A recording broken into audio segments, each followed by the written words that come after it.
Good evening, ladies and gentlemen. Welcome to Darlington Raceway, the Throwback 177, presented by Will Worsler Racing. It is the Sim Racers Club putting on one of their longest shows of the year, and quite frankly, one of the coolest shows of the year as well. Really looking forward to this one. My name is Chris Graham. I am joined in the booth, as always, by Mr. Patrick Byrne, and for a second week in a row, we're going to have Mr. Ben Carswell joining us in the booth here. Bizzle, we'll come to you first here. First off, the first show I've had with you since this. Congratulations, you're a new father. Thank you very much. It's been fun so far. So far, yes. It only gets better, brother. Enjoy every second of it. But this one at Darlington is always a special race. They run it as a throwback. You see the Chad Little colors on. Gosh, who that is? Tyler Seville there in the 11. Oh, it's Tyler Seville. Okay, so Tyler Seville, see, this is going to screw me up because I'm on the road here in Martinsville, Virginia. So calling from a different setup tonight. We're going to do our best, but, oh man, Seville absolutely yard sales it. Yard sales it into the inside safer barrier. This is just such a cool race. We get the cool throwback paint schemes, and quite frankly, at a racetrack that is as throwback as it gets. Yeah, Darlington is what, the oldest super speedway in NASCAR, one of the oldest tracks really in the country, paved racing circuits that wasn't made out of wood or sand or dirt. Yeah, that's exactly right. I mean, Darlington was the first super speedway built in 1949, I believe, opened in 1950, 51, 52, 53 kind of time frame. And Ben, we saw the great racing last week at Kansas, practically caution-free. We may see a lot of that here tonight as well, because as these guys adjust to the fixed setup that they're running, it really is kind of sky's the limit. Yeah, I think one significant difference is that this is a different animal of a racetrack. Kansas is wide open. There's all these lanes. You can run the top, the bottom. Here, there is one way to go, and it's very tricky. You are going to be right by the wall. It's the track is too tough to tame for a reason. So while we'll still see the same quality of racing, it's going to be at a much more difficult place. So I'm interested to see how that plays out. Yeah, they call it the Lady in Black for a reason, and it is not just the asphalt. This old lady will absolutely chew you up and spit you out.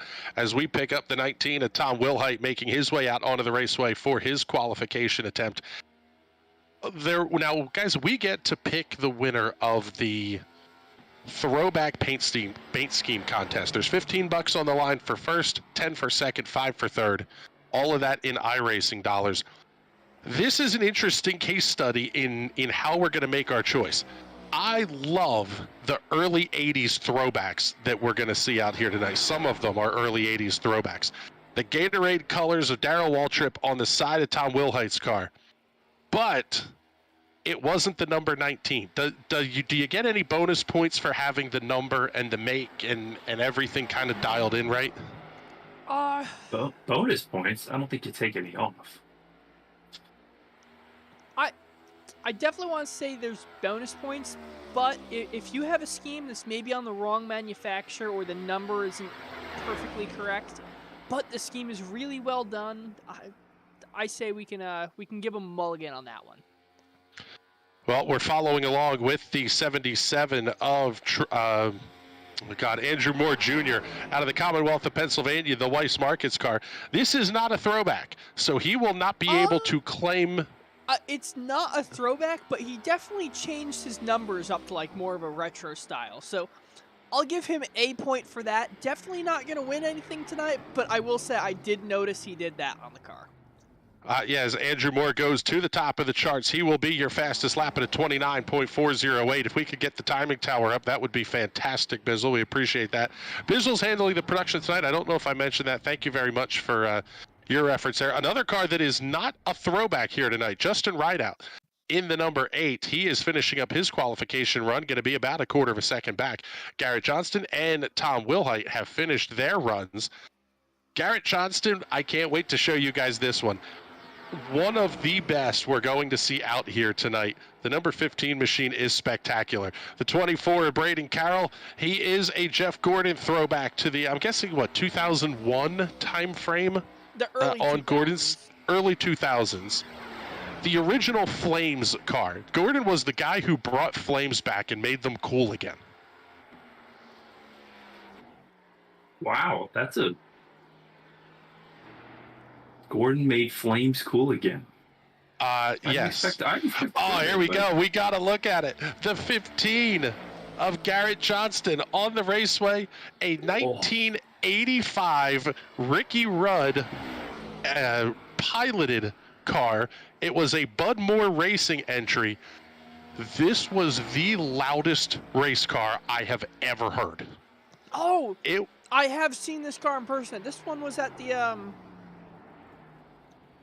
Motorsports Expo near Philly this year. Yes, it was. Oh, Kyle Larson into the attenuator. Ridiculously loud. It was something, they did something screwy with the exhaust pipes on it, and it just screamed. It was ear-splitting, like a shriek out of that car. As Braden Carroll moves to the top of the speed charts, 29.258. The 24 had many victories here at Darlington Raceway. A whole bunch of pole positions to go with it. Braden Carroll going to put that paint scheme back up on the front row alongside of Garrett Johnston. Troy Haight now moves up into second, less than a tenth of a second back. You know, you talk about that 15 and the way the exhaust sounded on that. I almost wonder if the previous shop I had employment with had something to do with that. I'll have to ask that question next time I'm down there, because they were doing some funky stuff with the Ford engines for NASCAR where they were shifting the exhaust ports and actually flipping them to the opposite side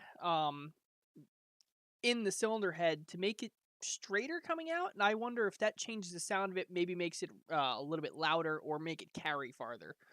Obviously, it made more horsepower, but I don't know what it was, but it was unholy how loud that race car was.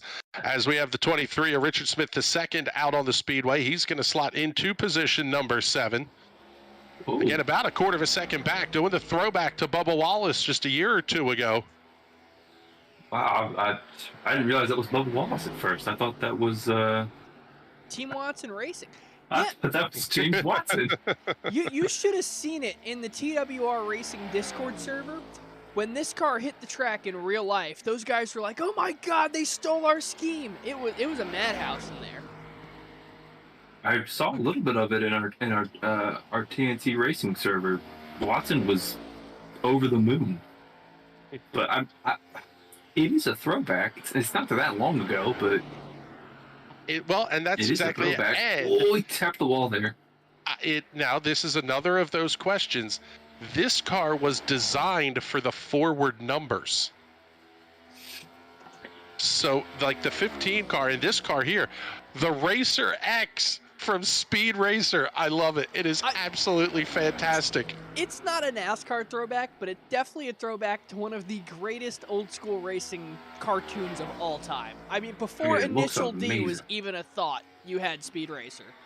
If you're going great too. If you're going to have pretend race cars, you might as well paint your pretend race car like a pretend race car. I love the concept of it. I'm in on this. I like the outside the box thinking here. It's very good. Quentin Clark also putting himself less than a tenth of a second off of quick time. He's now going to be on the outside of the front row. And quite frankly, there were a lot of 42 cars that you could have chosen.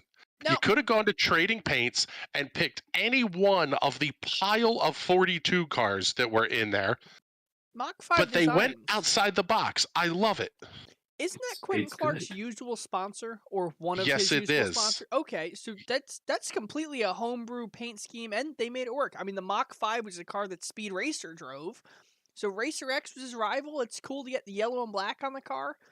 Not so instantly recognizable as Speed Racer either. This is the other one. Oh, I love that we have this car up on the screen right now. The number 63 of Toronto, Ontario, Canada's Johnny Avila driving, goes quick time, 29.247, and he's driving a Giacomo paint scheme. If you want to talk obscure racing references, Giacomo Giacomo is about as high on the list as you could possibly get. Sounds like a 23 made-up races name. run. It is not, actually. It sounds like it's a made-up name. He had a 23 race career over 10 years.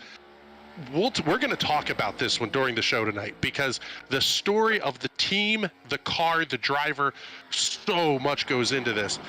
He raced like I race, just occasionally. That is correct. Showed up when he felt like it. His actual name is Chauncey T. Giacomo Jr., but his father was obviously also Chauncey T., also nicknamed Jocko.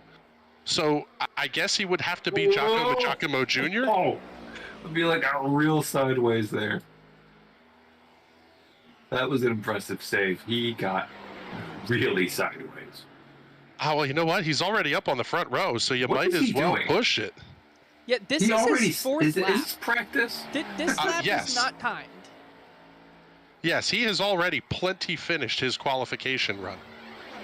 I appreciate him giving us something fun to look at. It's very nice. Yes, and Giacomo Giacomo, not only was he a NASCAR Cup Series driver, 1976 SCCA Trans Am champion, driving an ex-Roger Penske Mark Donahue AMC Javelin. Oh, man, I have a feeling we're going to see lots of cars Kyle Larsoning into the attenuator. Pit entry is going to be fun to watch. Yes, the drivers... a difficult one. They were talking about it in the pre-race, that if you had not done a lot of green flag pit stop practice, you're probably screwed. If we get a green flag stop tonight and you haven't done a lot of practice, you're going to wreck the race car, is what it sounds like. Well, the good news is if most of the field hasn't done green flag pit stop practice, one of those guys is going to have to come into the pits before the rest of them. So for those guys, it's just a matter of staying out until your fellow opponents who didn't practice try and enter the pits, hit the attenuator, bring the caution out, and all of a sudden you're not green flag pitting anymore. Yeah, that is correct. I'm going to bring up another rule of stock car racing. If you are hanging on for a caution, you're going to beat the caution. That's just Murphy's Law. You know what? Ben did this last week with the rules of stock car racing. And so far, you are 3 for 3. We need to pen a book, the NRN Guide to the Unwritten Rules, the now written unwritten rules of stock car racing. I think it would be good. Well, let's bring up your starting grid here for tonight's race at the Darlington Raceway. Starting on the pole will be Toronto, Ontario, Canada's Johnny Avila in the number 63 with a lap time of 29.247 seconds. Only 11 thousandths back on the outside of the front row will be Braden Carroll. Carroll putting in a pretty quick run. Inside of road number 2, nice run for Quentin Clark, 69 thousandths back in the number 42 machine. He will line up alongside of Mike Larch, 82 thousandths of a second back in car number 2. That one, a Rusty Wallace Midnight throwback. I had to look at this because I went, man, that's great throwback. Car has wins at Darlington, the whole bit. Rusty Wallace never won at Darlington, so it blew that one right out of the water. Inside of row number 3 will be the 11 of Tyler Seville, almost a tenth of a second back, and it will be about a tenth and change for Troy Haight in the Woodfather, number 28, on the outside of the third row. Row number 4 tonight will be that spectacular motorcraft throwback of Garrett Johnston in the number 15, identical lap time to the car up there in 6th position. Andrew Moore Jr. out of the Commonwealth of Pennsylvania in the number 77 Weiss Markets entry will line up in the 8th position. Justin Rideout, one of the non-throwback guys tonight. Boo, hiss, boo. Rideout lining up inside of road number 9. Big gap here, back to 0.4 of a second back, lining up alongside of Tom Wilhite in the number 19. He will line up in position number 10. Row number 6 here this evening will be Hunter Waters in the number 7, a Dale Earnhardt throwback, which I think he ran before. I may have to actually look for that on YouTube for last season's throwback race. I think he did. I think he's recycling paint schemes. If so, that is a disqualification. Richard Smith II in the 12th position, running that Bubba Wallace throwback in car number 23. Final row of the grid, Speed Racer, Roger Rios in the 5. Hopefully he's out on the racetrack because there is a Speed Racer car that Roger Rios was going to be driving tonight. He will line up alongside of the number 34 of Doug Wysocki. If he does a Michael McDowell Daytona 500 winning throwback, we might give him points for it. But the field's making their way down the back straightaway into turns 3 and 4 behind the iRacing safety truck. And we are going to get ready to go green flag racing. Jocko Giacomo and Jeff Gordon on the front row at Darlington. Never in a million years do you think we would have called that one. Field is off of turn number 4. They will hit the Sim Speed Shop start zone. Green flag goes in the air. We are underway here at Darlington. Avila going to get the early jump. Big move by the 42 of Quentin Clark down to the inside of Carroll. He's going to be able to hold him off. Top 3 get single file, and quite frankly, Ben, this is exactly what these guys have to do. Get single file, don't burn the tires up. You need to make these things last because our stages are at 25 and 65. You don't get a caution flag until lap 65 here tonight. Yeah, this is a tire chewer of the track. You do not want to run out of tires here. So they need to get single file, take it easy if they don't want to end up running into the wall because you're going to be right next to it. Nothing you can do about it. One lap already very quickly in the books. Good battle for the 4th position between Garrett Johnston and Mike Larch. Those front 3 have taken off. Yeah, they're gone. They're only separated by a 10th and change between the 3 of them, but then it's 1.5 seconds back to 4th place Garrett Johnston. As Avila sets the fastest lap of the race.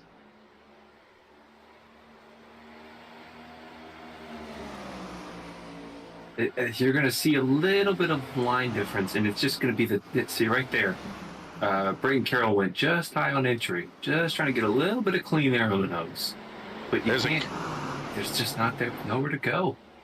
That's exactly it. You have to get in line and just run the line that this place wants you to run. As we pick up the number 2 of Mike Larch, that good look at that midnight Miller Genuine draft paint scheme. Love that paint scheme. Love the paint scheme. It is one of those that you can pull off of trading paints pretty easily, though. Here's we have Braden Carroll diving inside of Johnny Avila for the race lead. You know, nice. Speaking of pulling stuff off of trading paints, that 24 car, Braden Carroll, on my Gen 7 Chevy Camaro, I have the old, the Phantom Menace car. The Star Wars machine that Jeff Gordon ran to promote the first episode 1 of Star Wars way back in '99. Oh, Justin Rideout. Justin Rideout sliding hard down into the inside safer barrier. He's going to be back to the 13th position. Oh, he may not have hit anything. He went looks like really sideways. Did he save it? Let's see. Oh yeah, he absolutely pounded the inside. And that car looks very sideways. Yeah, it's crab walking and not in a good way. You see he makes contact with the left-hand side and then the front left. It's that front left when it snaps like that. That's going to knock your toe out. I was just going to say, that's where they break the toe link or bend the toe link in the real world, and that's what we see a lot of in these cars. That thing could be undrivable. He's driving it. We got one car going down pit lane. See if we could see anything from the inside. Him driving it very, definitely a little bit slow, not going nearly as close to the wall, not hard on the throttle, but I think he's taking it real easy to try and make his way back around. But yeah, he's not really getting the revs up. Yeah, you can see the difference between how he's entering the corners and how leader Braden Carroll is entering the corners. That's a great point. You kind of have to sail the car off into the corner here at Darlington, and if you think you have damage or you think the car's not going to turn, you kind of just have to let it roll a little bit, back off way early and try to keep it off the wall instead of sliding up way high to the outside through the narrower end of the racetrack. There's a lot of trust in the car here, and if you've got damage like that, you can't trust your car. Racer X trying to go to the bottom side of Braden Carroll. Gonna single Almost file got it it. out now, but they almost went 3 wide down the front straightaway. That's always a smart thing to do. That would be a Racer X thing to do. Push it 3 wide into turn 1 at Darlington. Whoa! Oh, contact! Carol and Avila Avila, what a saves it! save! How did he save that car? That's amazing. Oh, buddy, Johnny Avila, save of the night. That car was going into the wall. That was not something Giacomo Giacomo did in Whoa. 1988 at Pocono. Oh, that car was man. wrecked. He wrecked. He just my didn't finish goodness. That's astonishing. Back to live. He's lost spot to Michael Arch, and Quentin Clark is also fallen back. This has given Braden Carroll a 2-second lead on the rest of the field. Johnny is not going to be real happy with Braden Carroll. They're both Zeeb Speed Shop guys, and they both carry TeamZSS.com on the race car normally. But you get a little bit frustrated. You're like, man, we're teammates. You're not supposed to be doing that crap. Lap 10 too. Well, you also have to bear in mind, though, these guys are battling for the championship. And it is a fairly tight battle. Braden Carroll with a 30-point contact lead. between Racer X and Garrett Johnson there. Ooh. Oh, that is so tight through the corners. He clipped the inside banking change there coming into the corner, and that's a recipe for disaster. It's so scary. I know it looks like this is a wide track, but really anything below that dotted line there is the apron. Yeah, that was actually, Darlington has multiple levels of banking. What is below the dashed line was intended to be run by the Indy cars. That was the theory, was you could run the Indy-style roadsters on that lower part of the banking, and you would just make everything above the line out of bounds. And they ran here once, and they figured out really quickly that that doesn't work. You can't tell a driver that there's out of bounds, and you can't play there. They're going to, and these guys were high, wide, and handsome all the way around this place. F1's done it very successfully. They don't have track limits issues. I was gonna say, especially like today at least, we have video footage and we can go back and look. When you're talking about the 50s and 60s when they were gonna run the Indy cars here, what were you gonna have? 3 guys with tin cans on like telephone They were going to wires? put cones out. Oh yeah, cones. Oh yeah. Cones was the idea, Yeah. a pylon-type marking device. If AJ Foyt is any indication of the guys who ran those cars, I don't think that would have done a lick of good. That is exactly right. Looking So at the number there's- 5 of Roger Rios, this is the kind of the yin and yang to that number 42. This is Speed Racer himself right here. Yeah, with Great car. that's what we were talking about. Roger Rios was going to run the 5 as Speed Racer, and Racer X. Who's Quentin Clark. Quentin Clark in the 42 running the Racer X paint scheme. I love it. I almost want to give them first and second just because they coordinated very well. You see the WWR guys kind of just pick whatever you want. You know what? That's a great point. Is there any kind of bonus for team coordination or anything? We don't have a team award. Oh, as Rios picks up Flip the that Darlington bank. strike off of 2. Got low, clipped that bank in, and just shot him right up the track. I wonder, like, these guys coordinate as a team. Does that earn you, is that possibly a bonus point there for that one? I think so, because like if Johnny Avila, Hunter Waters, and Tyler Seville, they got together and like banded as all 3 of those silver Hendrick Motorsports scheme cars that they ran for, what was it, their 25th anniversary, like that would have been freaking awesome. Yeah, and even like, and again, this is where you kind of have to have the number matchup, but the 5 car in the what were they? Not All American Racers, All Star Racing was the original name of Hendrick Motorsports. Jeff Bodine went to Martinsville, basically with an edict from Rick Hendrick of win this race or I shut the team down. And Bodine went out and won the race, and that was the genesis of Hendrick Motorsports. Those kind of, I like the storylines of the paint scheme. the Giacomo Giacomo scheme that Johnny Avila is running, there is such a neat backstory to that car and team. It was originally Jocko's Racing, the family team. It became Linro Motorsports in 1983. Passes down the line through a couple of different things and became ultimately FDNY Racing, that was owned by Jim Rosenblum, that ran the FDNY sponsored trucks in the NASCAR Camping World Truck Series as recently as 2022. So I as a resident of New York, living very, very close to the city, I always love seeing those FDNY trucks down at Daytona. Just such a cool thing. The pit crew, obviously, they're not the trained athletes most of the other pit crews are. They're a bunch of firefighters, athletic dudes, but, you know, hauling fire equipment up skyscrapers is a lot different than slinging a tire in 15 seconds. And quite frankly, the guys, a little bit of a truck series who's who-ish, drove that truck at one point or another. Ryan Ellis, Grant Enfinger drove it. Andy Lally, Carl Long, Chad McCumbee, L.W. Miller, now spouse of Kelly Earnhardt Miller. As we've got one, that's going to be Mike Larch sliding to the inside. Whoa, buddy, hold on to it. Wow. That's a save right there. Looks like from the 15. This almost looks like 1985 called. They want their battle back. No, there was no contact. I think he was sideways. He just lost it. That's a hell of a save, though. Almost the same contact we saw from Justin Rideout earlier, except doesn't hit the inside wall. Does he save it before the outside wall? Oh!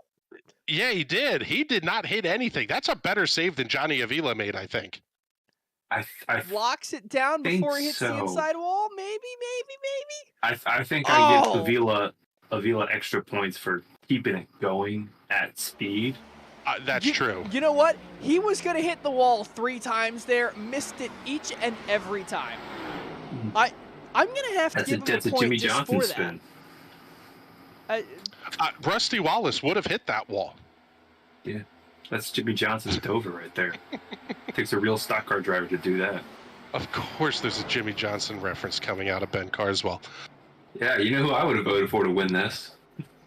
Anybody who ran a 48. Anybody that shows up in a Jimmy Johnson car. Well, here's Braden Carroll in the 24 car. Jeff Gordon was the guy who brought Jimmy Johnson along to Hendrick Motorsports, gave Jimmy Johnson his crew chief, and they went on to win 7 championships together. So you can thank Jeff Gordon over here for Jimmy Johnson. Well, 48 twice as much as 24. Jimmy Johnson twice as good. He doesn't have twice the championships. Great math. Speaking of, it is lap number 25, and down over the start-finish line next time by, Braden Carroll will pick up the win in Northland Leisure stage number 1, if he can keep the car on the racetrack. A little bit of a puff there.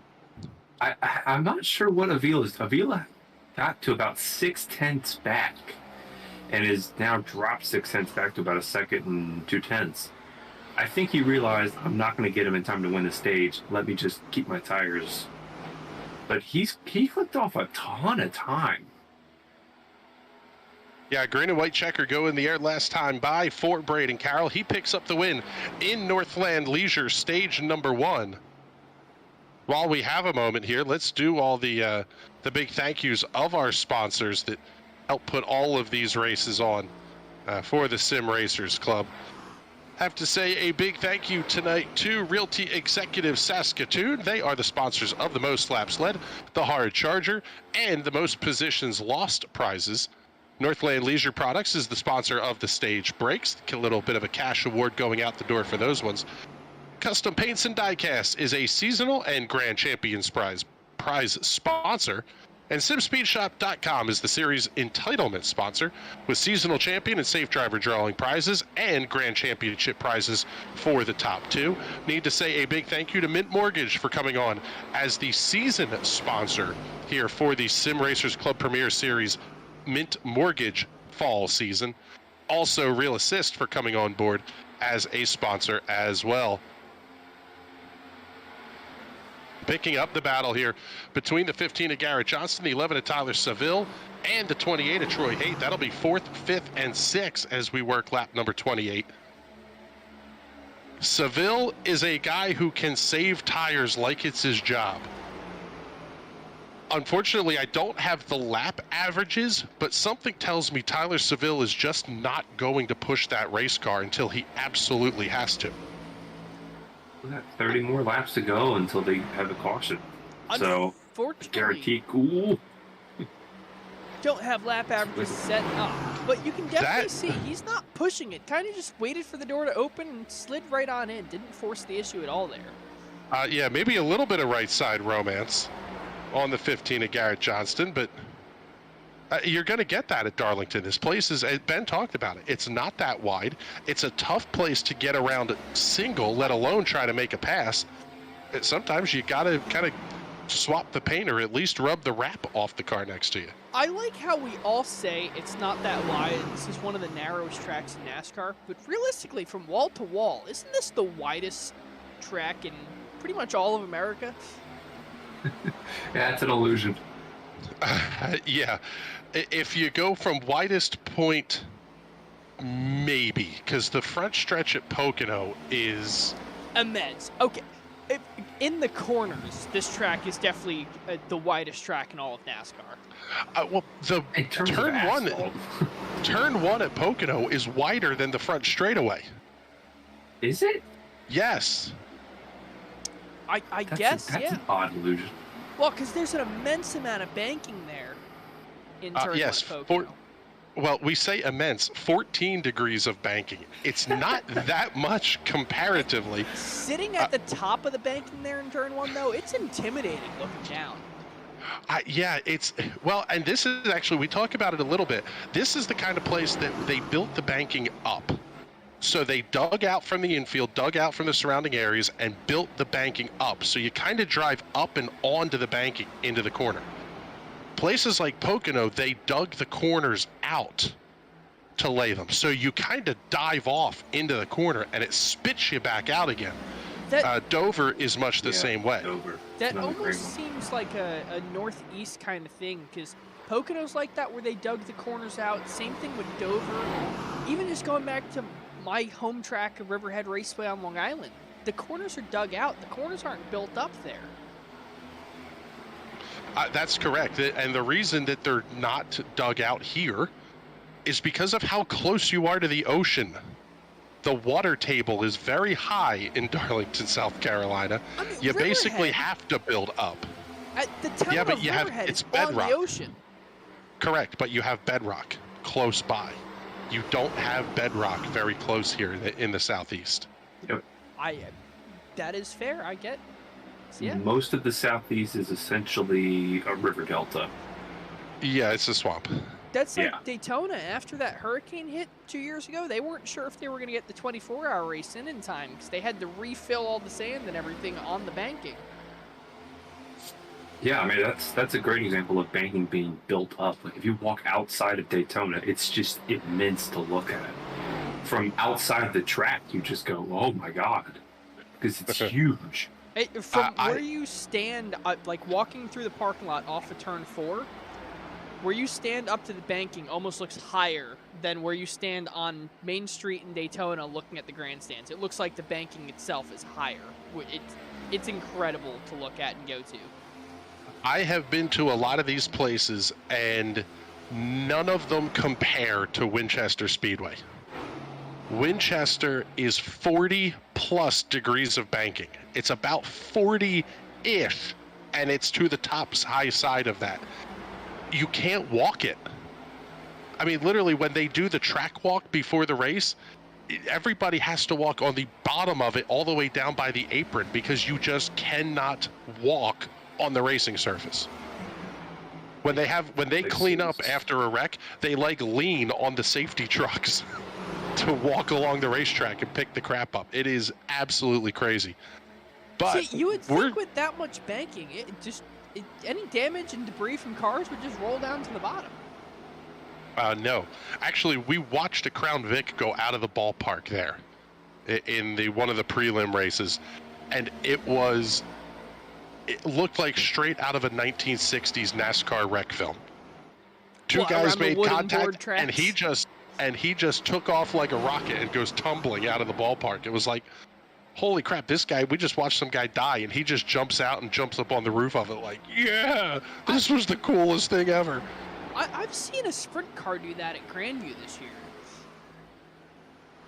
Yeah, it's not good when a car leaves the ballpark. No. But let's bring things back to the racing action on the surface here as Yes. we are working lap number 39. Following Tyler Seville, who has caught up to Quentin Clark for third position, and he is absolutely eating time in chunks out of Braden Carroll, Johnny Avila, and obviously Quentin Clark. I just don't know that Tyler Seville has enough laps to make up 5.5 seconds. No, and also, ooh, a little wiggle there.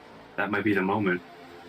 He's got to find a. I don't think Clark is going to let him by. I think Johnston. There it goes. Yeah, Clark got up into the outside safer barrier, entering the corner. But Clark wasn't making that easy on him. I think Johnson just kind of went, right, I don't. And Johnson's coming into the pits, so I think he's had enough of these tires. But if you don't get the run off the top here, it could be really difficult to make that pass. Well, I'll tell you what, I think we're seeing some pit strategy in play here because I'll check the schedule, but I believe they have 3 sets of tires available to them in the box tonight. That becomes a big part. They do 3 extra sets of tires in the box. That means you can split this race into thirds and still have an extra set. So take your pit stop now. You're not going to get any stage points out of stage 2, but you're going to make up as much time or more than everybody else. I think the only problem with it is you're going to go a lap down in the process. Been a long pit for Garrett Johnston. Oh yeah, Johnston up over 34 seconds. Stopped on the pit lane. Not sure what happened to the 15, but obviously pretty heavy damage there as we pick up the 77 of Andrew Moore Jr. and the 6 of Hunter Waters.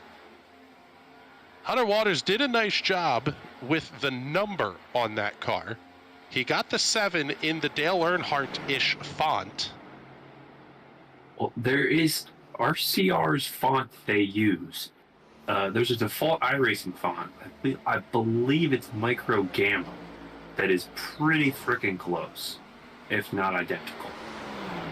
So there's a great Reddit post somewhere that you can find by Googling iRacing number fonts, and it's got a big list of them that I've used in the past, and it's very helpful. You can find those fonts; they're out there. Yeah, I think it's still cheating. I guess if you can make your life easy as a paint designer, you go ahead and do that. Well, if you're not that good at it like me. That is exactly right. I am in that same boat, Ben.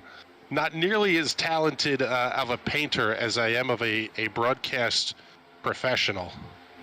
You can put that one in big fat air quotes, too.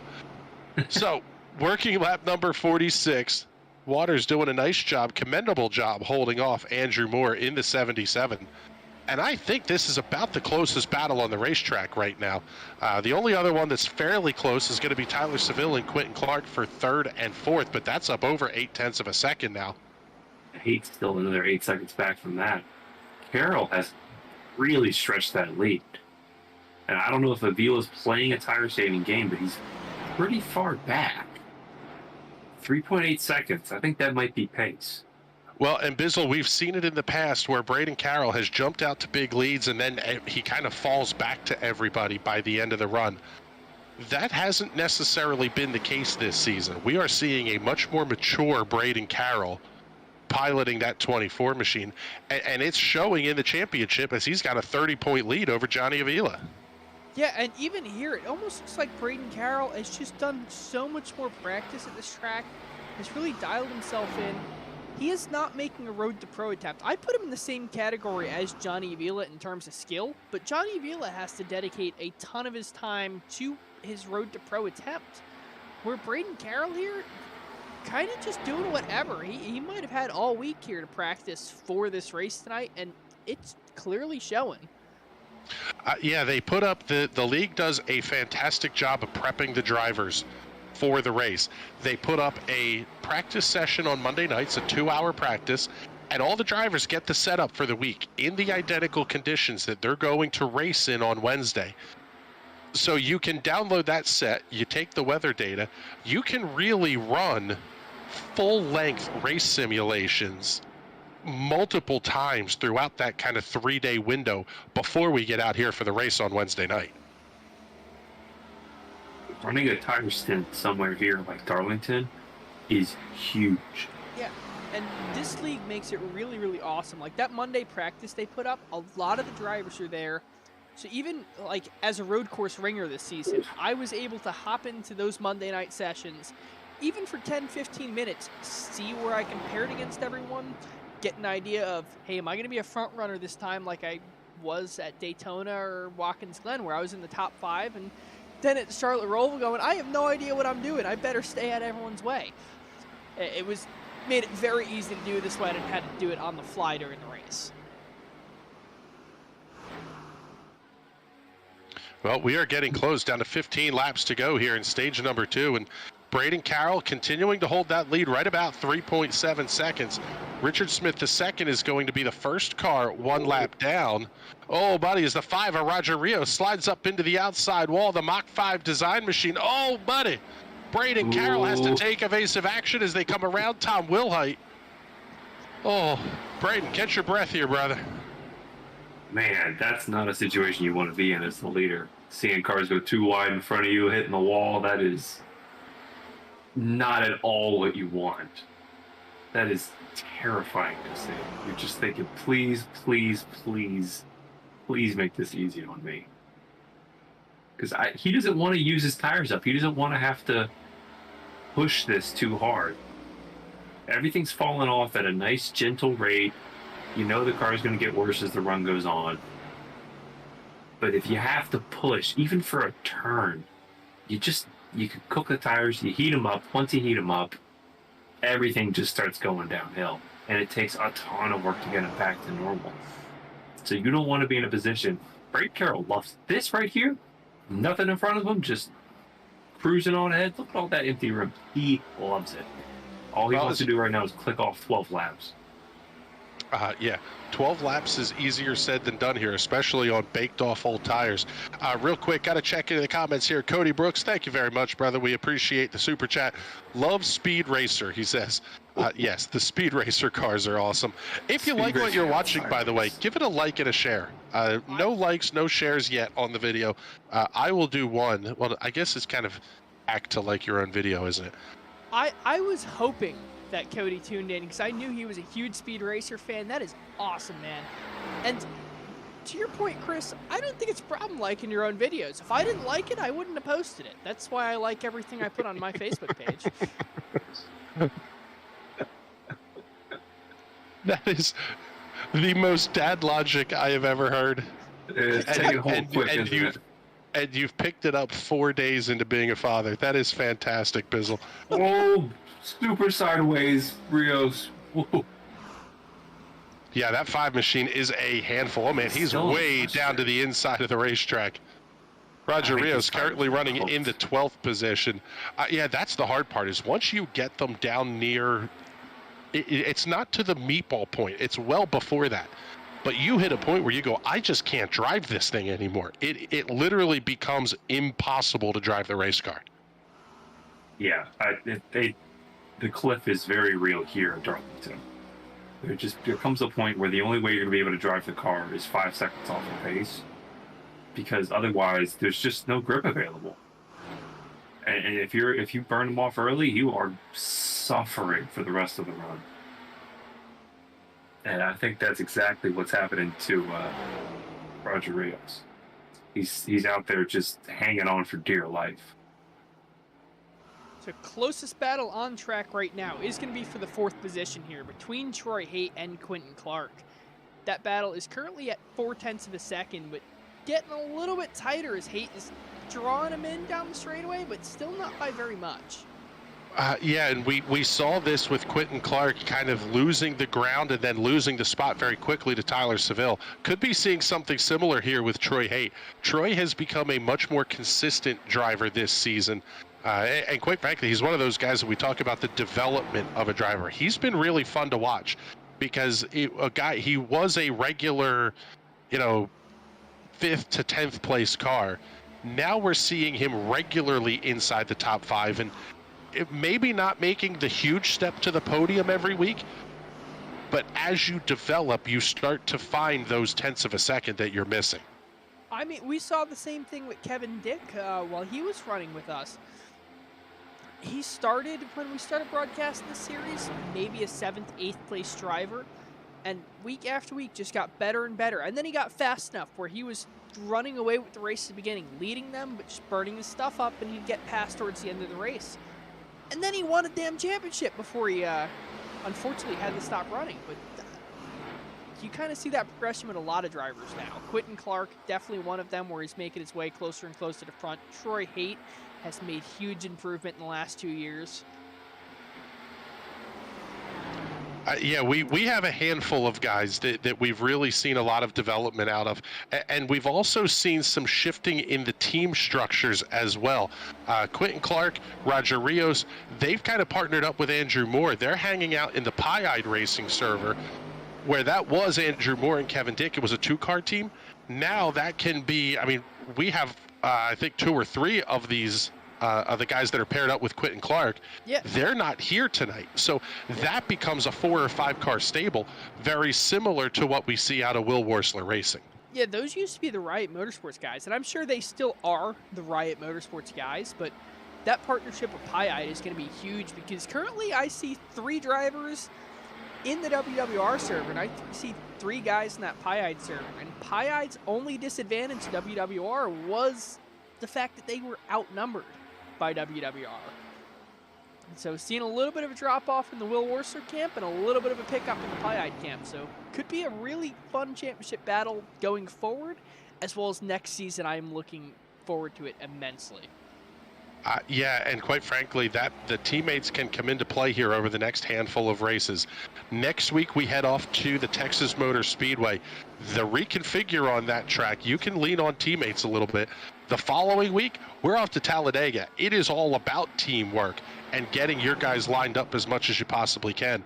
Then we head off to Las Vegas Motor Speedway before an off week, and then we close out the season Homestead, Martinsville, and Phoenix. So it'll be the halfway point after tonight's race here for the Sim Racers Club SimSpeedShop.com Premier Series fall season. Speaking of teammates, we have a battle going on between Johnny Avila and Tyler Seville. Seville's sitting about 0.2 of a second back from Avila now, but he was even closer just a couple laps ago, brought that gap down to just under 0.1 of a second right on the rear bumper of Avila.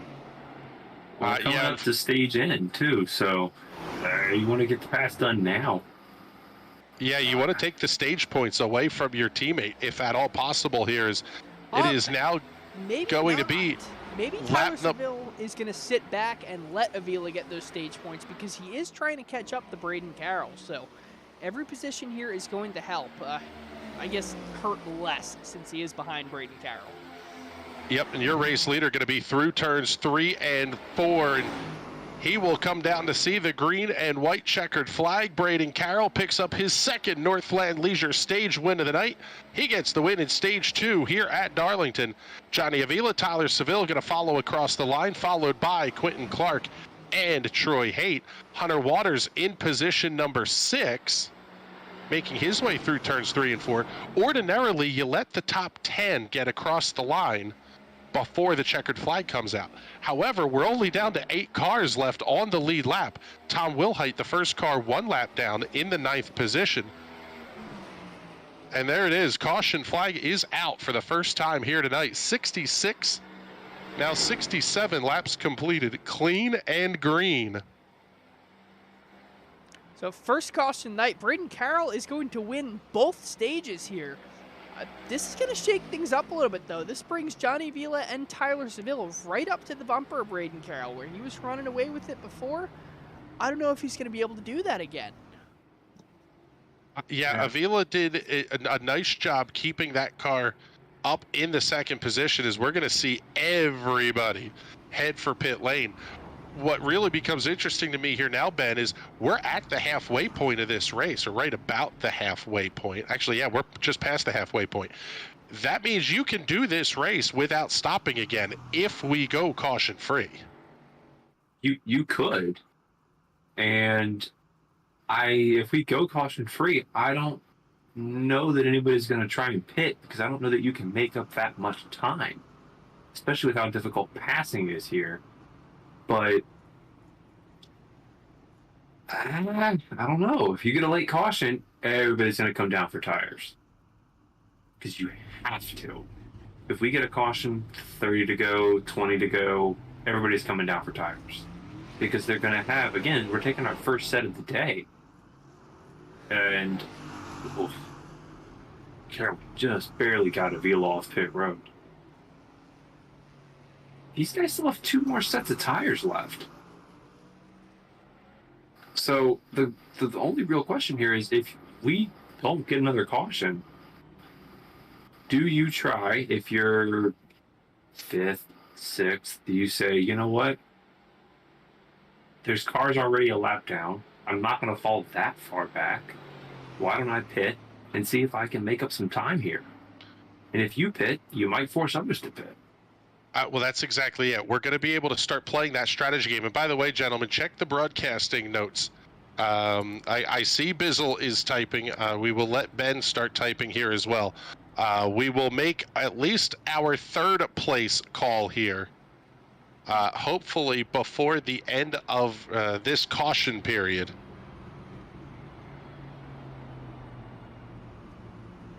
We'll see who the favorites are for the paint scheme contest. $15 in iRacing credits on the line for first place, $10 for second, $5 in iRacing credits for third. So you're going to be able to pick yourself up a new piece of content if you win the paint scheme contest here tonight.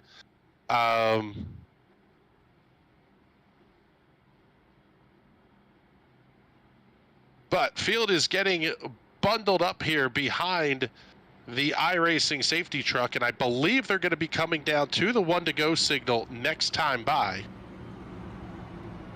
We can clear the battle box as well there, Bizzle. We've got that one up on the screen under caution, but yeah, we should see them get the 1 to go signal next time by. Drivers will be able to choose which line they want to run. Do you want to restart inside, or do you want to restart on the outside, as we come down to conclude a very nice lap number 69 here under caution? The question, I guess, becomes, what line do you want? You want the outside. Even though it allows somebody to kind of run you up the track, if they don't, you get a huge run off the top, because you don't have to worry about anything else other than just get by the wall and go as fast as you can. You don't have to worry about, oh, I can't get in the throttle. Nope, just get as much throttle as you can and go. Okay, gents, I am going to do a 3-2-1 point thing on this. So a first place vote is worth 3 points. Second place vote is worth 2 points. A third place vote is worth 1 point. Seems fair to me. Tally them up. We all got our votes in behind the scenes, so we'll let you know who scored where they did. But the pace truck is in, getting ready to get the field underway. Yep, we're getting ready to go back to green flag racing, and on the front row, it will be Braden Carroll and Johnny Avila. Carroll elects the outside. It's where you want to be heading to turn number 1. He gets a great jump. Carroll will be your race leader to turn 1. Can Clark get in there? No. Avila gets up. It's a good job by Avila to get up there, because if you don't get up and Clark gets that run on the outside, that's tough to defend. They got single file quick. The question is, how aggressive does Avila get here? Because you don't want to bring your stuff up early, but at the same time, Carroll did shove you out of the way, and then he ran off with the lead for about 3 seconds here. So I was gonna say, these guys know how aggressive they have to be now to keep up with Carroll. I almost wonder if we're going to see some cautions Whoa. now. You saw that big wiggle out of Quentin Clark, so Yeah, he going got to see that at real a lot of boost. the field now. That was a full-on slide from Clark. That's a great save, though. Ooh. Avila's getting a great corner exit. He's getting right to the bumper at Carroll, but he doesn't have anywhere to go off the exit of the corner. He's just getting stuck right behind him. He's gotta find a way. And there it is. Pulls out a line. And they are going to be side by side.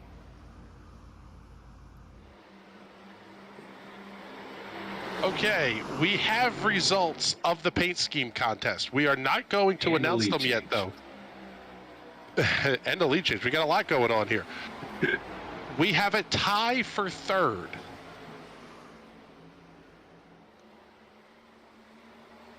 New quick time, Troy Haight, 29.3.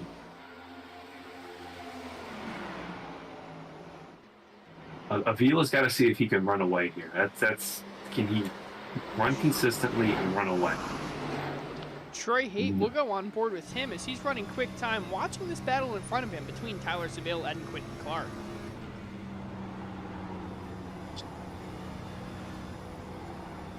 It's so much fun to watch the gyro cam around this place because it really shows you how much the car pitches as they get into the corner here.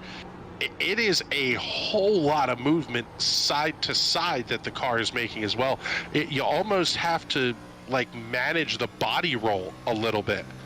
And that's not something you ordinarily think of in a stock car, but the way this place is shaped, and that's part of what makes it so tricky to run. And quite frankly, Bizzle, it makes running a fixed setup that much more difficult as well. Yeah, and it is a little bit disorienting in VR if you're not used to it. As a guy who primarily runs ovals, it wasn't too disconcerting to me, but I have known people, especially on the Lotus 49 side, where they run ovals twice a year. Those guys, they would get a little bit nauseous here on the ovals because they're not used to basically everything being shifted 30 degrees every 15 seconds. Fantastic look out the front of the race car here. Gentlemen, I am making an executive decision on our third place finisher for the throwback paint scheme contest. We'll put these up in the comments. We'll also get them up in the broadcast notes chat for our league admins to see as well. Congratulations, third place tonight. The number 5 of Roger Rios, running the Speed Racer Mach 5 number 42 machine, or excuse me, number 5. Man alive. Johnny Avila coming around Braden Carroll, and Carroll looked a little bit loose there off the corner. This is something that we really haven't had to see a lot of out of Carroll, is how would he manage the tires when he had to chase someone down? Yeah, you got to push now. There's no more hanging out. This is push. Oof, got high again there. It's one thing to save while you're 3 seconds ahead. It's another thing to save when you can see a guy leading right in front of you. That's a tricky one. Yeah, Braden Carroll so dominant for so long.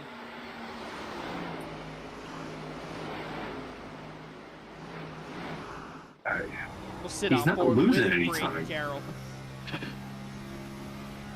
He's not losing time to Avila, but he's not really making up a ton of time. He's not pressuring him. He's working the wheel. That's part of the deal, though, is you don't necessarily have to make up time. There's still, we're only on lap 80 of 130, so you're talking about having a bunch of laps left to go here, 50 laps left to go. You don't want to burn everything up too early in this run because that's just going to absolutely kill the rest of the race for you. That is true. You see the last lap time there on the dash of Braden Carroll, 29.7. We just had our fast lap set. Troy Haight, 29.3. So he's 4/10 off it. There's another 29.7. Very consistent. He's just clicking them off. I think he could probably do a 29.6 or 29.5 if he wanted to. Looks like he's backing it off just a touch. Well, I think there was a wall hit there.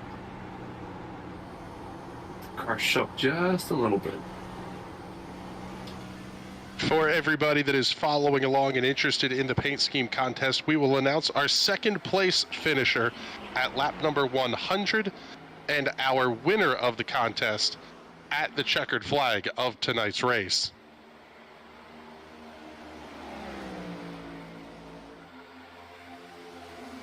Johnny Avila doing his best to put that Giacomo machine in victory lane. Never once saw victory lane as a team, but had some, quite frankly, some characters that drove that car in the Cup Series. One of the most notable of which is Mr. Gary Ballou. He drove the Batmobile at Super Dirt Week 1980 in a car that was so outrageously illegal. No, it wasn't illegal because that car was the inspiration. It was completely legal. Oh yeah, no, it was legal. And that car was the reason that dirt mods now are the ugliest things and most miserable things ever to hit a racetrack. Caution on the speedway. Yeah, yellow flag is out for just the second time here tonight. Everybody is once again going to be on pit road. Oh, man, little contact. Oh! Big contact. Big. That was huge level of contact there. Maybe a little bit of a shove from Tom Wilhite, the 23 of Richard Smith II, turns down the hill and... I think Wilhite came up just a tiny bit. Oh, man, right out. Almost taking out the 23. I guess not really taking him out, but... yeah. That had already been accomplished. He would have been innocent victim. So we'll see if we get the word from race control on a possible penalty here for this. Everyone coming down. Yeah, and, well, just about everybody will be on pit lane. Well, everybody in the lead lap. That is correct. Tom Wilhite did have to take the tow, so he will make his way in. Justin Rideout in the number 9 is cycling his way back around. He will be able to pit his next time by. Oh, as Johnny Avila overshoots the pit box. He's going to have to back the car up. I think this puts Rideout back on the lead lap as well. Yes, it does. It will put Justin Rideout on the lead lap. Richard Smith the second. Off first. And Seville beats Clark off too. We're getting some shakeups. Yeah, a little bit. Johnny Avila losing the lead courtesy of missing his pit box. That is suboptimal because it's going to give Braden Carroll the lane choice and he'll be the control car as well. So that means with the way the iRacing restart system works, you can't go until the leader goes when you're in second. It is a true disadvantage to start second now. Looks like Johnson's staying out to get the wave around, get one of those laps back. This is the situation we had after the stage caution. As you see Rideout coming out of the pits there, he'll stay on the lead lap, barely. And Avila got by Carroll pretty quick. But now we're going to be going green in about 2 laps or so. 40 laps to go. You're still saving your tires. You're still managing, but you don't have to manage quite as much. You can pick the pace up a little bit. That's a great point, Ben. You have to manage a little. It's not a full save like we saw in the first stint. And all of these guys, for the most part, are going to still have 2 sets of tires left in the box. I would think, unless we get down to like 15 to go or so, they're going to pit every time we have a caution. Yeah, this is just not one of those racetracks where you can afford to do that. Especially with, now that Rideout's back on the lead lap, if you pit, you're 9th at worst. It's an easy decision to make. Quite frankly, I think it's an easy decision both ways, too. If you're Andrew Moore, Mike Larch, Justin Rideout, just stay out. the track position is more important than having the fresh tires to a point. To a point, and also the opposite applies. If we get a caution, 15 to go, 5 to go, and nobody pits, if you're Justin Rideout, you're still ninth, hit it. Why not? If you got a set of tires, put them on, see what you can do. That's exactly it, Pistol. Smoke them if you got them is the expression. And we'll see if the strategies play out here, because if we don't get a caution, now you're in one run what you brung territory. Johnny Avila was quicker than Braden Carroll early on in that stint. Do you think we see the same thing here? Yeah, I think we're going to see Johnny Avila take off on that inside line and see what he can do as we watch the pace car go in, and these guys are ready to get out on the racetrack and get back up to speed. Yeah, they have to wait until they get to the simspeedshop.com restart zone. As they get there, green flag goes in the air. We're back underway here at Darlington. Another great jump, and Seville got a great jump too. He's going to be the outside of Avila. Seville's going to have a shot. Oh, yes, he does. Quentin Clark now looking opportunistic. Whoa, oh, Johnny Avila's going around. Avila's oh, into the wall. Saves it. A little bit of wall not. contact. He's around. Oh, my goodness. Oh. That was a whole bunch going on there. Braden Carroll now out to a 1.2-second lead Avila over Quentin Clark. Tyler Seville holding third. Troy Haight getting around Hunter Waters for the fourth position. Avila tried to save it. There's your picture of Darlington. One car spinning, the other one hitting the outside wall. Yep, that's Darlington for you. That's Darlington. That was pretty solid contact for Johnny Avila there as well. It was a whack. It was a whack. And we don't go under caution. He's going to have some time to make up.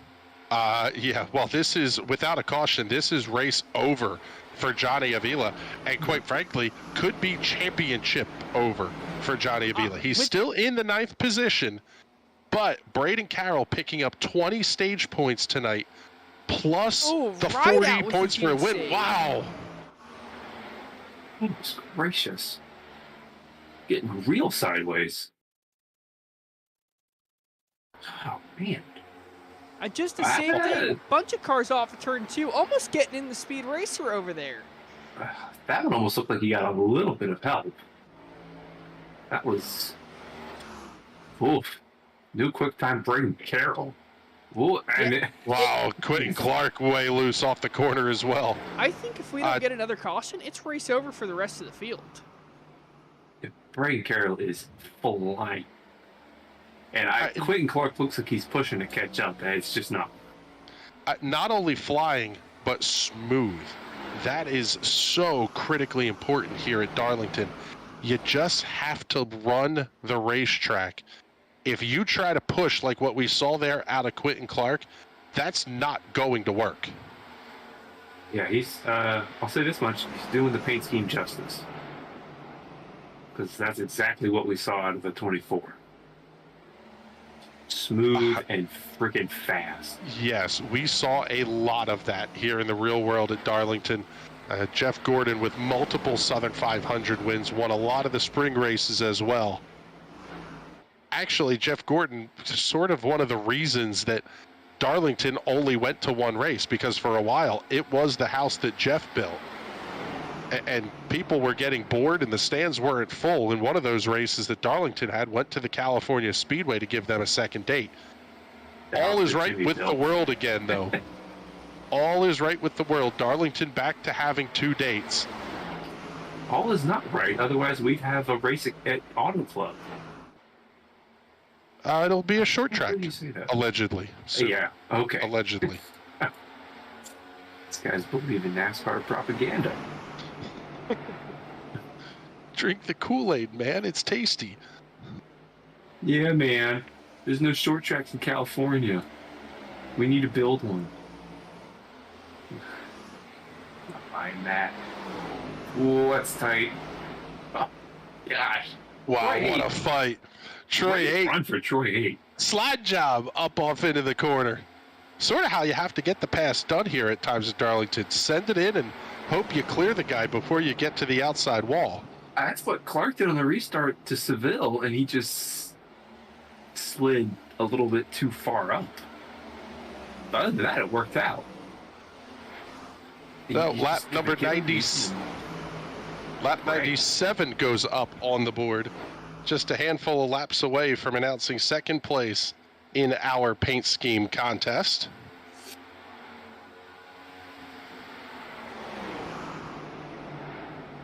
Man, that gap has stayed directly at 2 seconds. You just get the feeling that Braden Carroll's just glancing at that relative going, 2 seconds, cool.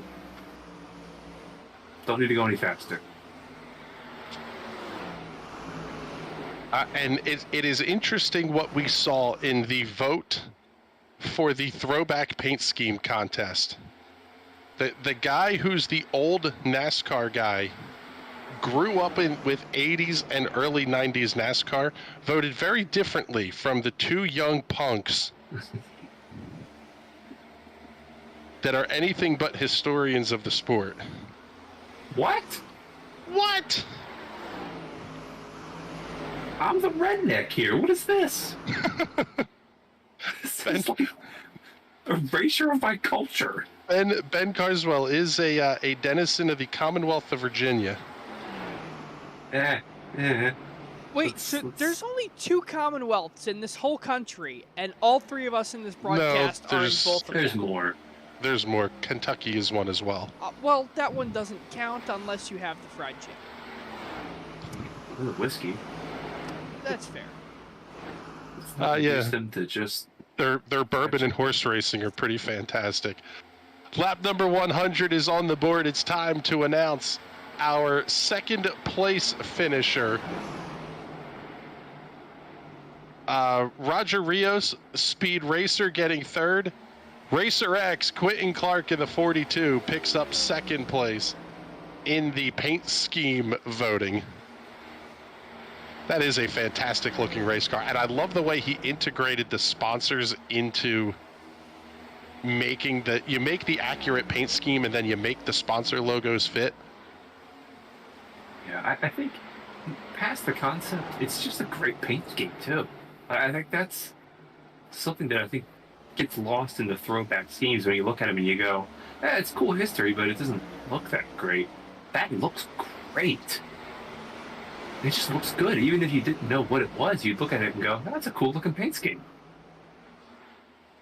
That's just a great job. Yeah, I don't know. It just, to me, it doesn't fit the throwback NASCAR element of it. I get the throwback to the pretend race cars, which I do think is pretty spectacularly fun. But we still have one more to announce here, and that will be coming up in 28 laps, I guess it is, when we get to the end of this one.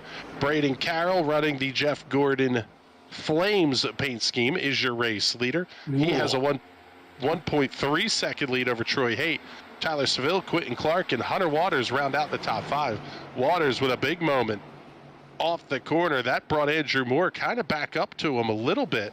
Waters able to collect it back in, and he's going to have a 4-car length advantage as they come back to the start-finish line. He was all kinds of sideways there. It's one of those new pants moments right there where you just hold on and then you get the straight and you just take a breath. You go, oh my God. There's no time to think right there. That's all. Hold your breath, react. And I hope that it's interesting. Right. It's interesting that you say that, Ben, because last night we saw in the TNT Shock Series, you never had that moment to catch your breath when you were behind the wheel of those cars. Darlington, at least, you have the straightaways and you're not side by side 3 and 4 wide. You can kind of take that and go, okay, catch the breath, hit the marks next corner. You can kind of center yourself a little bit. That's not always the case, depending on some of the other racetracks that we go to. I think Monday night here in NRAM was a great example of that too. Kern, there's no time to in the Silver Crowns at Kern, there is no time to catch your breath. If you're out of shape, by the time you've got it collected and in a straight line, you're in the next corner. And in those cars, you got to be on it all the time. once you get on the straightaway here, you can just put your foot down, go in a straight line. And it's a luxury, but like we talked about last week, when these cars go, they go. You need all kinds of room to save them. Like, and some, even we talked about, Bizzle said this is one of the widest tracks. Look how wide that front straightaway is. We still saw people hitting the wall. Yes, I know Sam Maxwell, our race director, is listening to the broadcast, or at least he watches it back anyway. Sam, we need Kern County on the schedule. That place is incredible, and it is NASCAR sanctioned. Has never hosted, will never host a Cup race, will never host an Xfinity race. I doubt it could even host a Truck Series race. It only holds about 17,000 if you put additional seating into it. But it would be cool to see the trucks run there out at Kern County. But an absolutely incredible little short track. It is something else. The 3 and 4 wide racing we saw at Twin Ring Motegi, we may see at Kern County with the PM18s, because the progressive banking and all the downforce these guys are going to have, it's going to be a fun one to watch. But we are down to just, 22 laps to go, and Braden Carroll holding a 2.2 second lead over Troy Haight. Tyler Seville running about 0.6 of a second back in the third position. Following along here with Hunter Waters, Andrew Moore, Mike Larch. That is going to be 5th, 6th, and 7th. Quentin Clark just ahead of these cars as well. Johnny Avila not making up any time. He is back in the 8th position. Did get around Justin Rideout when Rideout has his issues off of turn number 4. But with only 9 cars on the lead lap, now we're down to this 20 to go. If we get a caution, guys, do you want to pit here? Bizzle, we'll start with you. America's Worst Crew Chief, do you pit or not? If you're Braden Carroll, not a chance in hell. If you're Andrew Moore or anyone behind him, absolutely. I got an extra set of tires in the box. I'm taking them, putting them on the car, and seeing if I can make my way through this field. Ben, what do you think? Is there a contrarian opinion to that?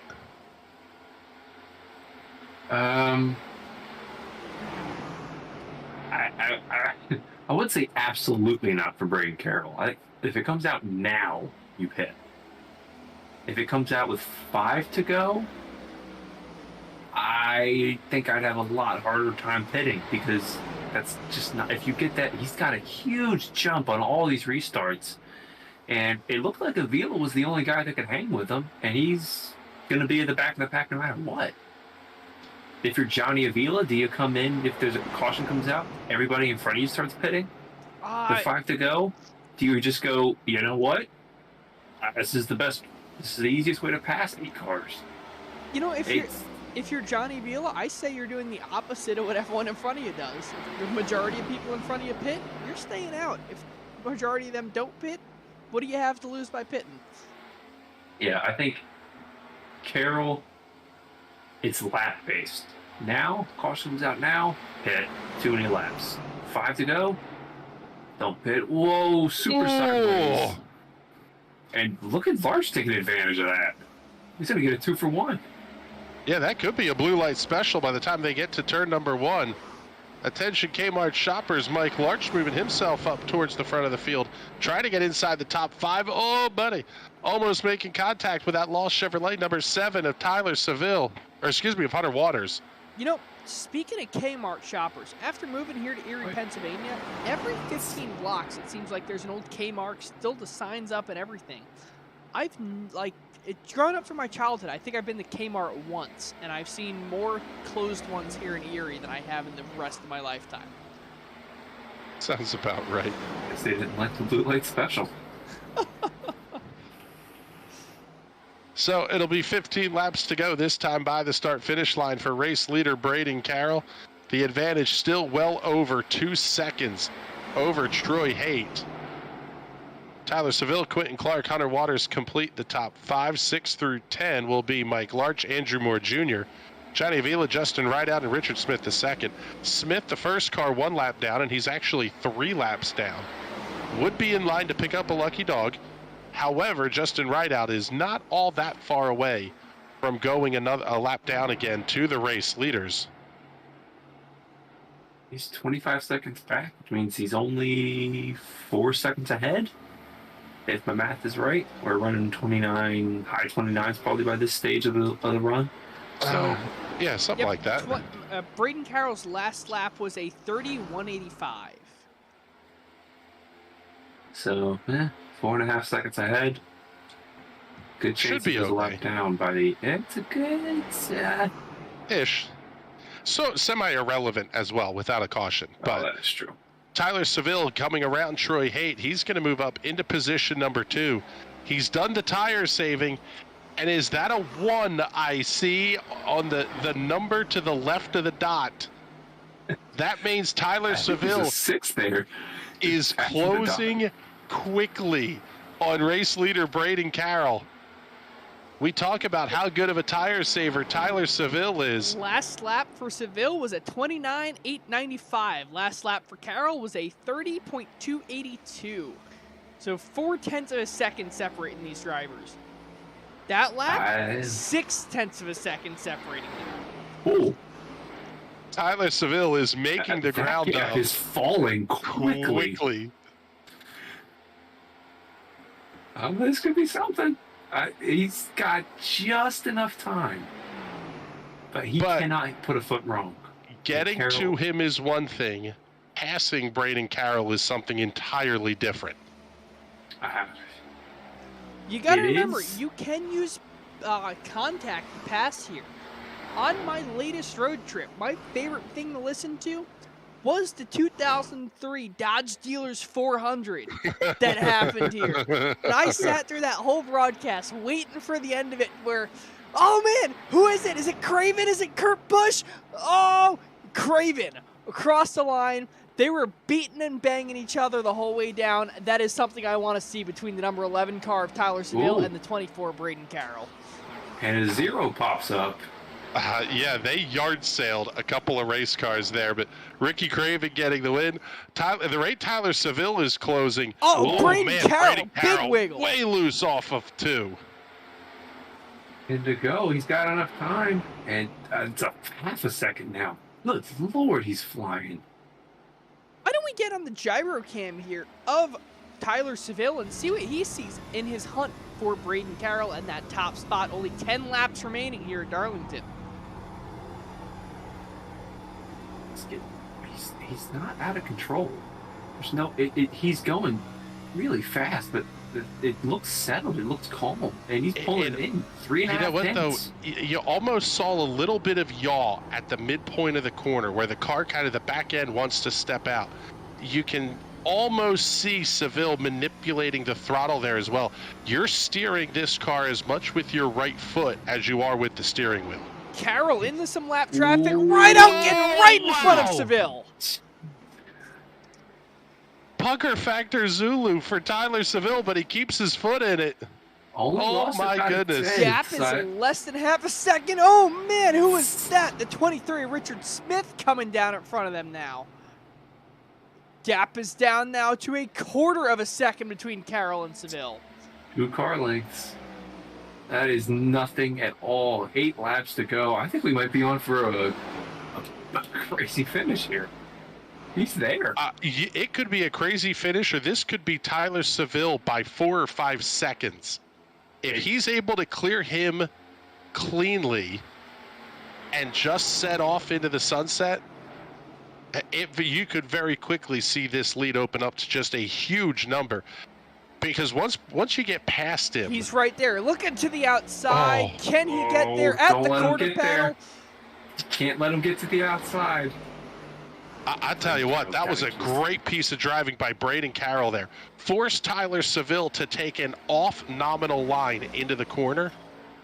He's sliding all over the place. He's got a block. He's got a block for everything, and it's blocking in the corners. You got to block the line. Not moving your car around wildly, but you gotta take his air away. You gotta make him run right behind your bumper so that he gets all of that dirty air. Down to 5 to go here at the Lady in Black. Braden Carroll, Tyler Seville fighting for the race win. Seville looking high, looking low. Wow. Nothing in. Carroll's got to get the run off the top. I don't think he's going to get it. Oh, No that was contact tight. out of 4. Drag race this across the time line. by Still at the Carroll. line. I It was think Carroll at really- the line by 2/1000ths of a second. Oh, a little bit of shake there from Seville on the bottom. Carroll maintains the Just lead, a brings the little. gap up almost to 0.2 of a second. Seville he's got to find a way to that outside line. Yeah, Tyler Seville wants this race. This is a Will Worsler Racing sponsored event. It's the Throwback 177 presented by Will Worsler Racing. You don't want to have a guy that's not on the team win the race. Seville gonna do his best to pick up the win. Troy Haight sitting all by his lonesome. Seville looks Seville low. looks inside. Once again to the low side. Can he make it stick this time? So Not low. clear yet. Carroll's going to have the run off of turn number 4. Side by Oh, side, still they contact! They touch again. And Seville is going to take the lead. Does Carroll have anything to come back with? I don't know. Gap is already up to 0.3 of a second. Carroll is on catch-up game Whoa, at he this got point. sideways. Oh, Carroll's down into the inside wall. Carroll hits the Loose off inside of 2. savior barrier. Oh, man. Troy Haight now Whoa. up to second position. That is race over. It's Tyler Seville's race to lose. He's going to come across the line here. White flag. Next flag ends it. It's going to be Tyler Seville, I think. I'll put money on it this time. Seville through 1 and 2 for the final time, and he can almost coast from here. 1.8 second advantage over Troy Haight. Barely see the Woodfather, number 28 machine there. Down the back straightaway is Seville through 3 and 4 for the final time. He will see the checkered flag this time by, and Tyler Seville picks up the win at Darlington. Troy Side by Haight comes side. home second. Braden Carroll barely able to hang on for third. Andrew Moore going to come across in the 4th position. Quentin Clark in the Racer X machine going to come home 5th. And Mike Larch way back there going to come home 6th. You know who's happy to see that finish? Johnny Avila. Yes. Yeah, Bad night that- for Johnny Avila. It could have been a worse night. Oh, Wow. there he goes. Makes Oh. himself feel a little bit better, wrecking teammate Takes Hunter out Waters after the teammate check Hunter flag Waters. comes out. But tonight, it's going to be Tyler Seville doing some burnouts across start-finish line. Wait for it. You know these WWR guys party together. Wait for Johnny Avila to come across the line. I bet you he's going to T-bone that 11 car. I say he is going to absolutely launch Tyler Seville here. If he can get If he that can car make it. squared up. Where is he? I think he just already waiting. got launched. This is like Oh, waiting there he for. is. No, that's Hunter Waters. Avila comes in with the T-bone. There we go. There's the 3 WWR guys partying together on the front stretch. When one of them wins, they all win. And they sponsored this race tonight, so none better to see than Tyler Seville coming home and winning this race.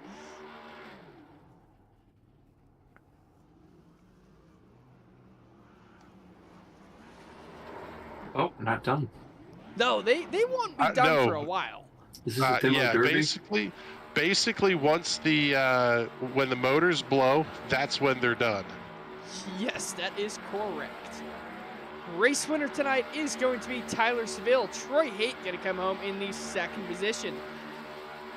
2 1/4 seconds back. Braden Carroll in the 3rd position, almost 4 seconds back from your leader. Andrew Moore Jr. coming home in the 4th position. Quentin Clark in the Racer X machine going to come home 5th.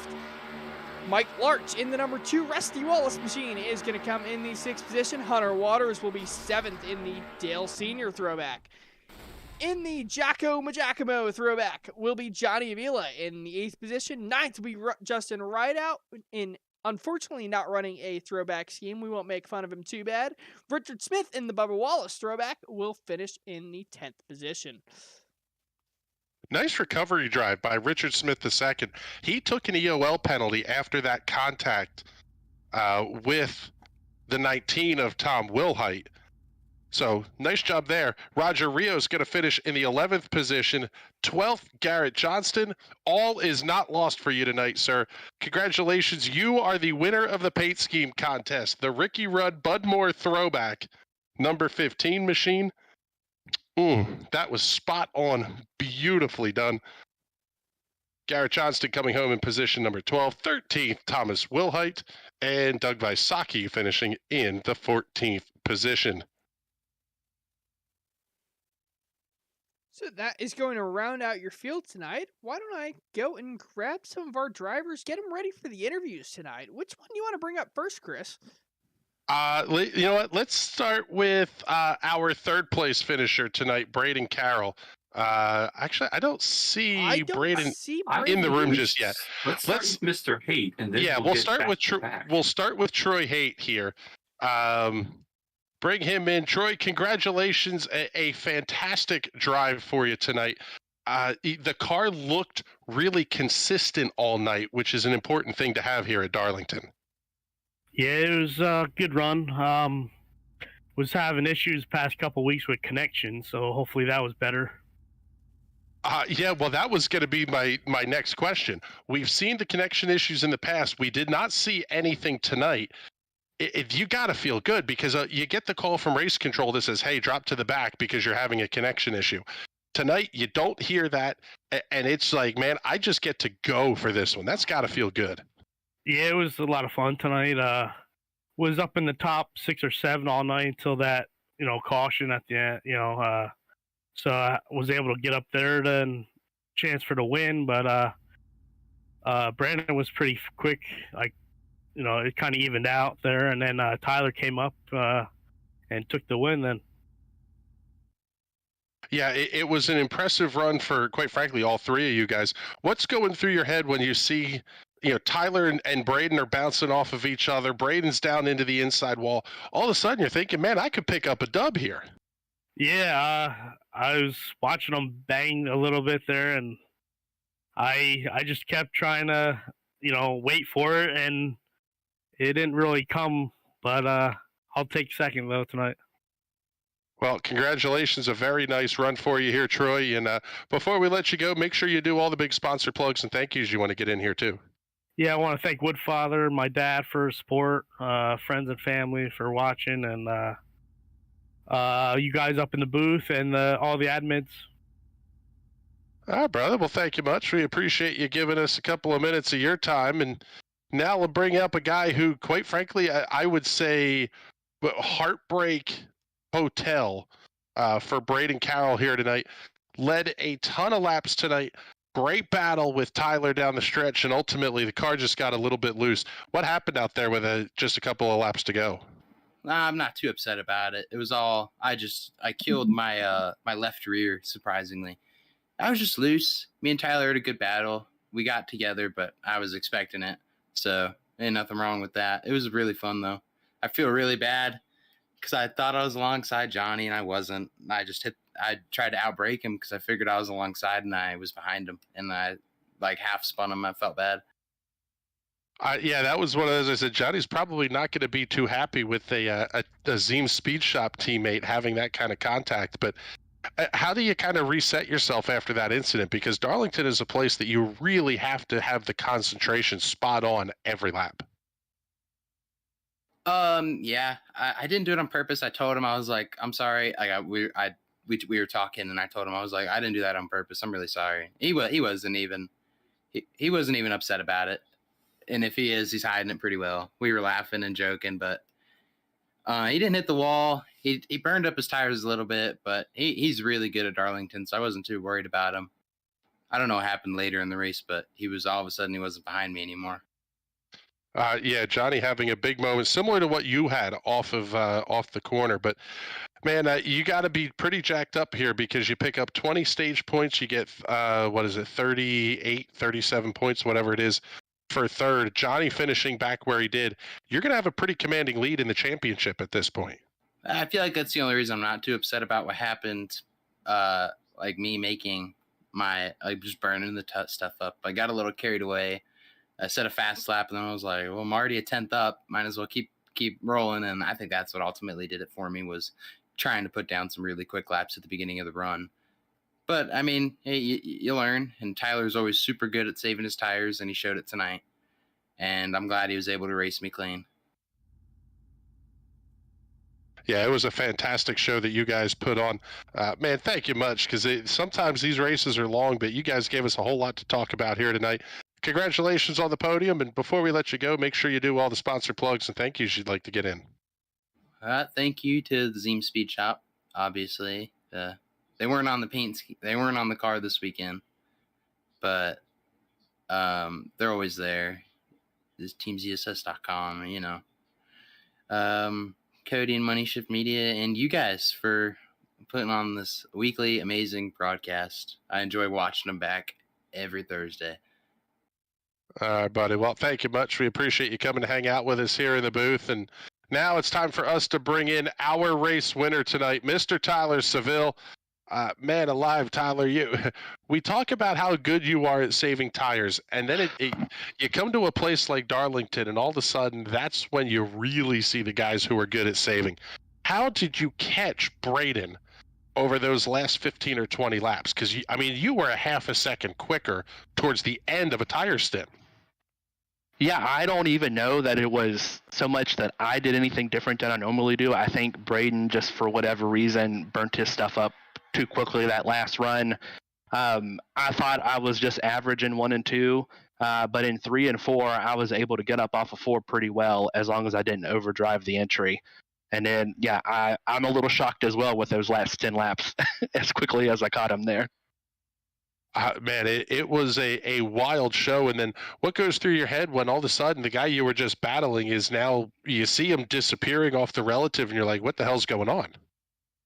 Yeah, I just thought, I hope that I didn't put him in the wall for whatever reason. Like, I knew we made contact there, but I felt like I held my line pretty well. So I just don't want to be the cause of somebody else's race ending badly. But it looked like it was just good hard racing there.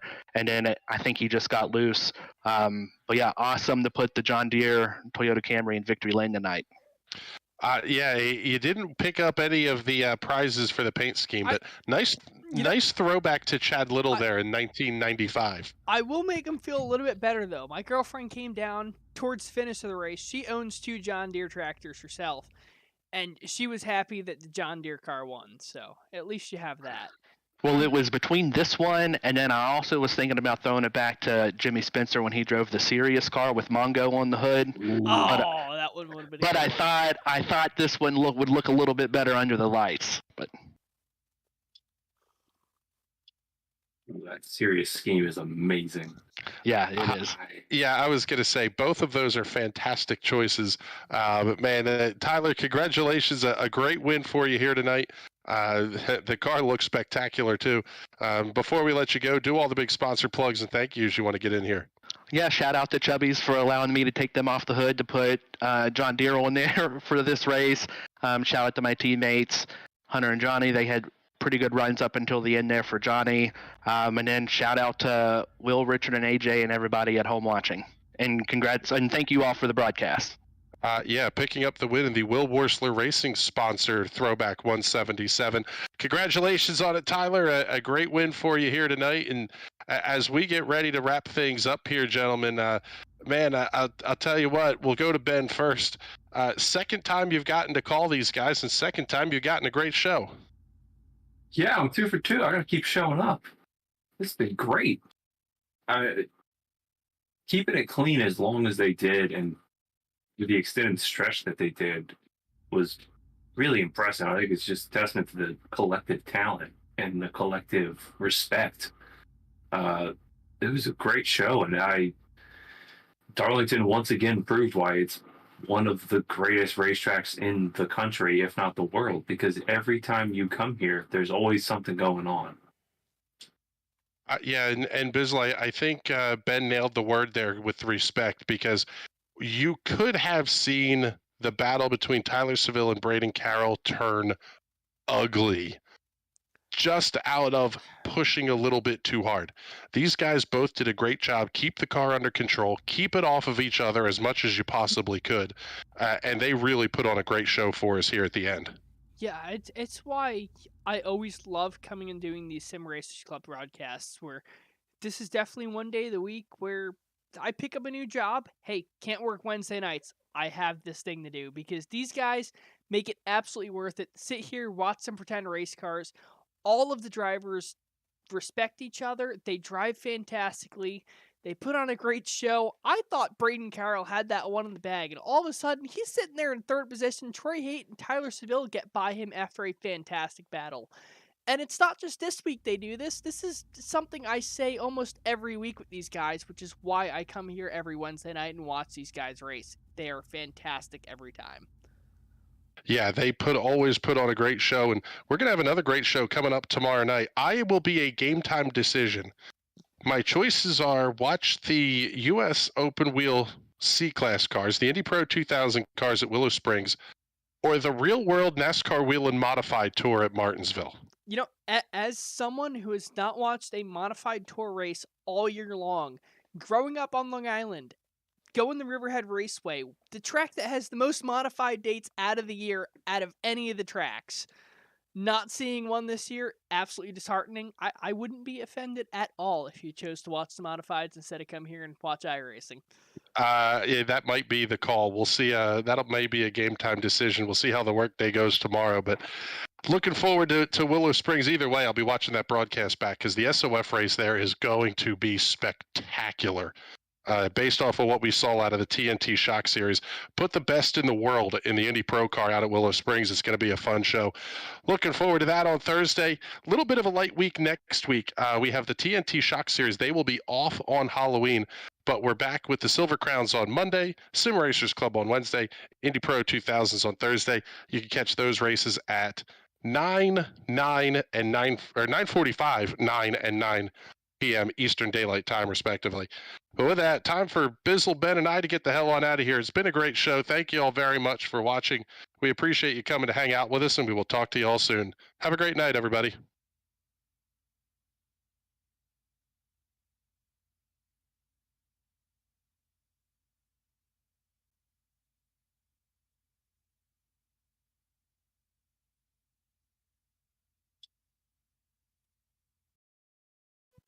All right.